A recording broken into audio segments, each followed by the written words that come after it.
राजीव और शर्मिला भी अपने काम से निकल गए थे। शर्मिला ने जाते जाते अभिनव से कहा, ये सारे बर्तन साफ कर देना। यह सुनते ही अभिनव का मन किया कि वो शर्मिला का मुंह तोड़ दे। अगर वो अनन्या की माँ नहीं होती तो अभिनव उसे ऐसा सबक सिखाता कि वो जिंदगी भर याद रखती। घर में काम करने वाली नौकरानियों का अंबार लगा हुआ था, फिर भी वो बर्तन अभिनव से धुलवाती थी। अभिनव ने अपने आप को शांत किया और सारे बर्तन धो दिए।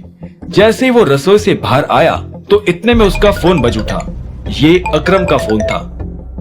हेलो अकरम, अभिनव ने मुस्कुराते हुए कहा और सीधे अपने कमरे की तरफ बढ़ने लगा। गुड मॉर्निंग टाइगर, अब कैसा लग रहा है? बहुत अच्छा, मैंने कहा ही था तुम्हें कि मैं रेस्ट करूंगा तो ठीक हो जाऊंगा, अभिनव ने हंसते हुए कहा। इससे पहले कि अभिनव कमरे के अंदर जा पाता, इतने में दरवाजे की घंटी बज उठी। वो पलटा और दरवाजे की तरफ बढ़ने लगा। चलो, ये बात सुनकर तो मुझे बहुत अच्छा लगा, पर फिर भी तुम केयरलेस मत हो जाना और रेस्ट करना, because you know we all rest upon you, Akram ने कहा।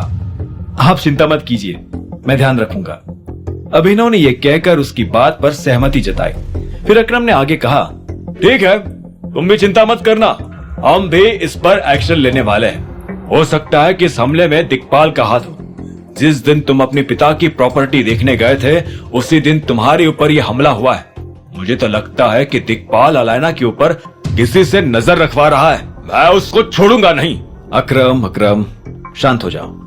तुम्हें इस हमले के बारे में किसी को कुछ बताने की जरूरत नहीं है, क्योंकि इस हमले का दिक्पाल से कोई लेना देना ही नहीं है, अभिनव ने समझाया।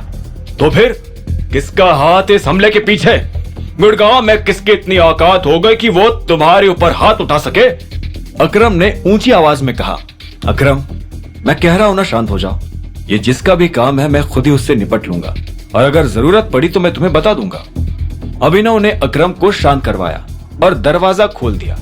फोन पर अकरम ने कहा, ठीक है, अगर तुम कह रहे हो तो चलो, अब मैं तुमसे बाद में बात करता हूं, अभिनव ने कहा और फोन काट दिया। दरवाजे पर चाहत खड़ी थी। चाहत काफी सुंदर लग रही थी। अभिनव ने चाहत की आंखों में देखा और बोला, हाय। हेलो, चाहत ने मुस्कुराते हुए कहा। चाहत के गाल पर डिंपल पड़ रहा था, जिसे अभिनव ने आज पहली बार नोटिस किया था। चाहत आगे बोली, क्या मैं अंदर आ सकती हूँ? ओह सो सॉरी, प्लीज कम। अभिनव ये कहकर होश में आया और अपनी इस हरकत पर हंसने लगा। चाहत अंदर आई और अभिनव ने दरवाजा बंद करते हुए कहा, लेकिन अनन्या अभी घर पर नहीं है। चाहत ने यह सुनकर अभिनव को देखा और मुस्कुराते हुए बोली, पता है, लेकिन शायद तुम्हें कुछ पता नहीं है। मुझे तो पता है कि अनन्या घर पर नहीं है। वो नहीं, कुछ और। क्या? याद करो, चाहत ने कहा। अभिनव अपने दिमाग पर जोर देकर याद करने लगा, लेकिन उसे ऐसा कुछ याद नहीं आया जो उसे पता नहीं था। तभी चाहत ने उसे कहा, तुम मुझे आज बाहर लेकर जाने वाले थे, याद आया? यह सुनते ही अभिनव तनी भौं से चाहत को देखने लगा और बोला, मैं? हाँ, तुम्ही ने तो मुझे कहा था कि तुम मुझे आज बाहर लेकर जाने वाले हो, तभी तो मैं आई हूं, चाहत ने जोर देते हुए कहा। मैंने ऐसा कहा था? अभिनव ने दोबारा पूछा। चाहत ने धीरे से हाँ में अपना सिर हिलाया और जोर से हंसने लगी। फिर उसने आगे कहा, अब ये मत कहना कि तुम्हें अभी भी याद नहीं आ रहा है। सच बताओ तो मुझे अभी भी ऐसा कुछ याद नहीं आ रहा है। अभिनव फट से बोल पड़ा, ओहो, हम दोनों आज साथ में जिम जाने वाले थे, अब कुछ याद आया?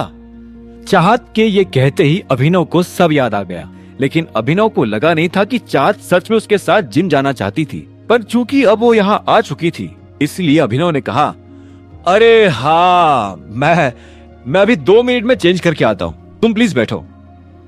तभी चाहत ने कहा, तुम्हें चेंज करने की जरूरत नहीं है, हम बाहर से तुम्हारे लिए नए कपड़े खरीद लेंगे और तुम उन्हें वही जिम में चेंज कर लेना, क्या कहते हो? नए कपड़े?